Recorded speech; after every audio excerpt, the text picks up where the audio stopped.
Você conseguiu acompanhar a coletiva que foi dada na Vasco TV para a apresentação do Johan Rojas? Não?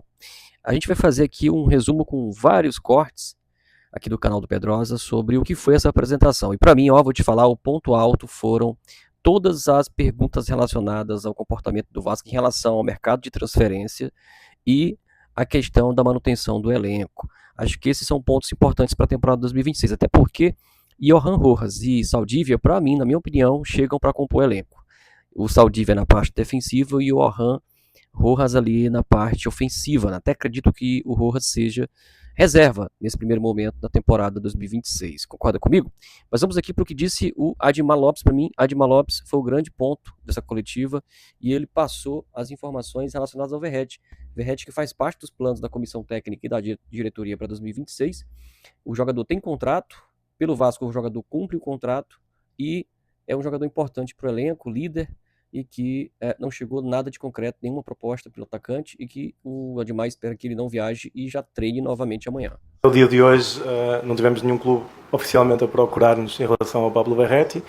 Todas as perspectivas, planejamento que nós fizemos para 2026, em todas as opções de entradas e saídas, o Pablo estava como capitão e estava como fazendo parte de todas as projeções que nós temos. Contamos com o jogador, ele tem contrato, até sermos procurados ou até o jogador falar connosco a pedir alguma que tenha vontade de sair ou que tenha vontade de procurar outro tipo de situação, nós contamos com ele, por isso neste momento a situação é que não vai viajar para o Paraguai nem para nenhum país do mundo porque ele tem contrato e amanhã tem que se apresentar aqui às 8 da manhã como todos os jogadores.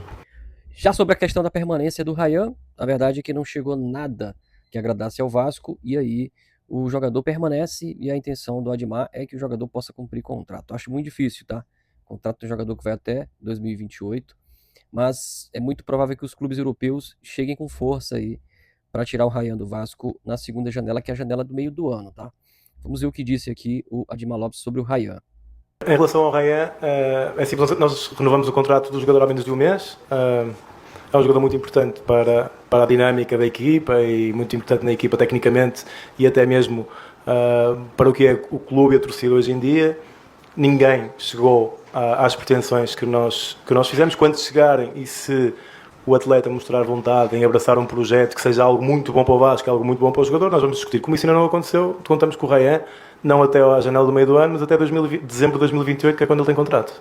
Ainda em relação ao ataque do Vasco para 2026, o Vasco informou através do Admar que já aceitou proposta de clube brasileiro, muito provavelmente o Vitória, e aí cabe ao David e o seu staff finalizarem a questão dessa negociação. Então, está nas mãos do David aí, que olha, o Vasco tem falado muito sobre a questão de diminuir os custos, né? Tentar reduzir a folha salarial para essa temporada, para poder ter capacidade de investir, quem sabe nessa ou na segunda janela.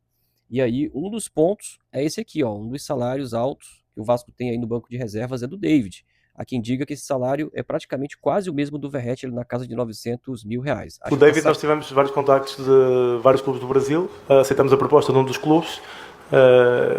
Acho que neste momento está na mão do jogador e do empresário uma negociação com esse clube. Se eles nos derem ok, nós vamos comunicar nas próximas horas, mas há uma proposta de um clube brasileiro aceite pelo Vasco da Gama em relação ao David.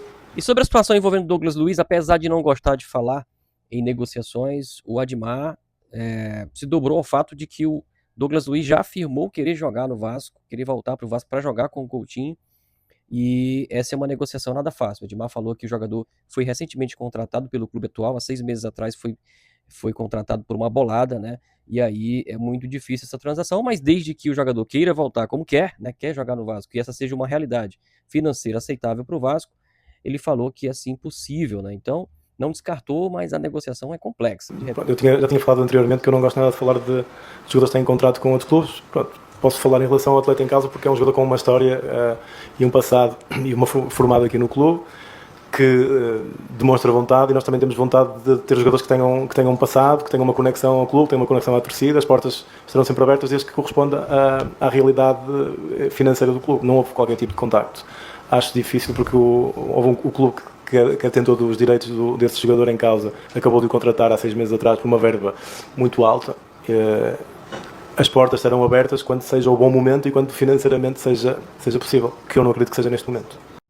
E para fechar, o Diniz também participou da coletiva e enfatizou que o Verratti tem muito respeito por todo o elenco, por toda a torcida, É um jogador que, ao chegar no Vasco, já se identificou de cara, vestiu a camisa, foi decisivo, tem sido decisivo na temporada passada e nas temporadas em que vestiu a camisa do Vasco, e que é um jogador em que ele conta para a temporada, mas que ainda não chegou a conversar com o Verratti sobre proposta alguma, sobre proposta de Cerro Porteño, e que espera contar com o jogador. E aí, gostou do resumão? Gostou do vídeo? Se gostou, deixa o like aqui, deixa teu comentário, se concorda comigo, se discorda, em que momento discorda, em que momento concorda. E se não segue ainda o canal Sociedade Malta, dá essa moral aqui, segue o canal e compartilha aí o nosso conteúdo. Valeu! Então, falando do Veguete, é um jogador que eu conto, e que a gente conta. Eu não conversei absolutamente nada com o Veguete. Vocês sabem do carinho que eu tenho por ele, eu expresso sempre que eu posso. É uma das grandes lideranças do time e é um jogador muito identificado com o Vasco e um cara com grandes serviços prestados. E que a gente tem que saber respeitar muito, porque ele chegou aqui num momento muito difícil e ele foi determinante, decisivo para que o Vasco permanecesse na Série A quando ele veio para cá, e todo mundo sabe disso. Então ele tem um peso e muito mérito. Eu acho que ele tem o carinho do torcedor de maneira geral e dentro do clube também. E ele está, quando vai iniciar a temporada, ele está totalmente dentro dos planos. Eu não sei o que aconteceu, eu sei da especulação do Cerro Porteño, dessas coisas, mas eu não troquei nenhuma palavra com o Veguete em relação ainda a esse tipo de assunto. Eu estou contando com ele para a gente seguir na temporada.